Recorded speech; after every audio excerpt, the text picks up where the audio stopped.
तो news night की शुरुआत हम करेंगे ब्रेकिंग न्यूज से। इस समय एक बड़ी खबर आ रही है। प्राकृतिक आपदाओं से प्रभावित राज्यों के लिए केंद्र सरकार का बड़ा ऐलान सामने आया है। प्राकृतिक आपदाओं के नुकसान के आकलन के लिए अंतर मंत्रालयी केंद्रीय टीमों का गठन किया गया है। केंद्रीय गृह मंत्री अमित शाह के निर्देश पर अंतर मंत्रालयी टीमों का गठन, इस वक्त की बड़ी खबर। प्राकृतिक आपदाओं से निपटने के लिए हिमाचल प्रदेश, उत्तराखंड, पंजाब और जम्मू कश्मीर के लिए बनाई गई हैं ये टीमें। ये केंद्रीय टीमें अगले सप्ताह की शुरुआत में बाढ़, भूस्खलन प्रभावित जिलों का दौरा करेंगी और राज्य सरकार के राहत कार्यों और स्थिति का मौके पर जाकर आकलन करेंगी ये केंद्रीय टीमें।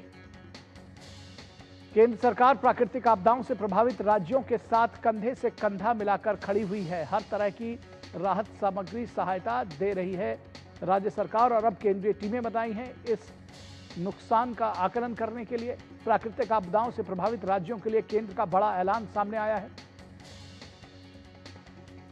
और इस पर प्राकृतिक आपदाओं से प्रभावित राज्यों के लिए बड़ा ऐलान है, टीमें गठित की गई हैं। इस पूरे खबर पर बातचीत करने के लिए हमारे साथ हमारे संवाददाता सुधाकर दास फोन लाइन पर जुड़े हुए हैं। सुधाकर, कैसे समझना चाहिए इस खबर को, जब पूरब से पश्चिम तक हम देख रहे हैं खासतौर पर जो हमारे पहाड़ी इलाके हैं वो जबरदस्त आपदा, प्राकृतिक आपदाओं से प्रभावित हुए हैं, नदियां उफान पर हैं और ऐसे में ये जब राहत और बचाव कार्य चल रहे हैं उस बीच में केंद्र के निर्देश पर ये अंतर मंत्रालयी टीमों का गठन, कैसे इसको समझना चाहिए, क्या कुछ फायदे इसके होने जा रहे हैं? देखिए, बहुत महत्वपूर्ण और बड़ी खबर है। हम जानते हैं कि प्राकृतिक आपदाओं को लेकर मोदी सरकार कितनी गंभीर रहती है और हमने देखा इस आपदा में भी जो खासतौर से पहाड़ी राज्यों में आई है, किस तरह से न सिर्फ एनडीआरएफ बल्कि एयरफोर्स हो, आर्मी हो, बीएसएफ हो और तमाम एजेंसियां राहत और बचाव कार्यों में किस तरह से लगी हुई है। आज एक बड़ी घोषणा हुई है गृह मंत्री अमित शाह के निर्देश पर। जो इंटर मिनिस्ट्रियल सेंट्रल टीम्स होती है वो हिमाचल प्रदेश, उत्तराखंड, पंजाब और जम्मू कश्मीर, उसके लिए उसका गठन किया गया है और उनको निर्देश दिया गया है कि अर्ली नेक्स्ट वीक यानी सोमवार से ही ये टीम्स निकलनी शुरू हो जाएंगी और ऑन द स्पॉट असेसमेंट जाकर वो प्रभावित राज्यों में, प्रभावित जिलों में जाकर ऑन द स्पॉट असेसमेंट करेगी ताकि जो भारी वर्षा हो, चाहे फ्लैश फ्लड हो, क्लाउड बर्स्ट हो या भूस्खलन हो, उसकी वजह से जो बड़े पैमाने पर नुकसान हुआ है जान और माल का, उसका आकलन और उसके लिए राज्यों को किस तरह से और अतिरिक्त मदद दी जा सकती है। देखिए निखिल, इसमें एक चीज जोड़ना चाहूंगा।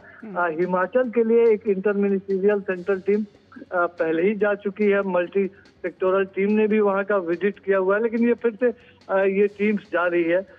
इसका अगर कॉम्पोजिशन कहें निखिल तो एमएचए या एनडीएमए, एमएचए यानी केंद्रीय गृह मंत्रालय या राष्ट्रीय आपदा प्रबंधन प्राधिकरण के ज्वाइंट सेक्रेटरी लेवल के सदस्य इसके होंगे और इसमें विभिन्न मंत्रालय, चाहे एक्सपेंडिचर क्योंकि खर्च का राज्यों को आर्थिक मदद से जुड़ा मसला है, कृषि और किसान कल्याण मंत्रालय, जल शक्ति मंत्रालय, power ministry, road transport and national highways ministry, ग्रामीण विकास, और ये तमाम मंत्रालय इसलिए क्योंकि चाहे फसलों को नुकसान, रोड का नुकसान, पावर का नुकसान, इस तरह की जो तमाम चीजें उसका वो पूरा असेसमेंट कर सके और उसकी हिसाब से जो मदद की जा सके।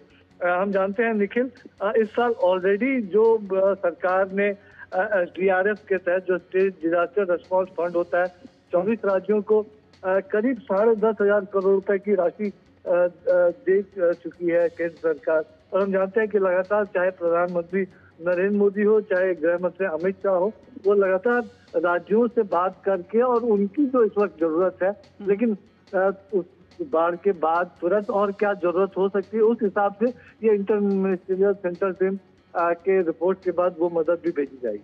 ठीक है जी, निश्चित तौर पर तो बेहद महत्वपूर्ण है ये इंटर मिनिस्ट्रियल कमेटी और इसके जरिए न सिर्फ नुकसान का आकलन किया जाएगा बल्कि राहत कार्य कैसे चल रहे हैं ये भी देखा जाएगा। बहुत शुक्रिया इस तमाम बातचीत और जानकारी के लिए सुधाकर दास।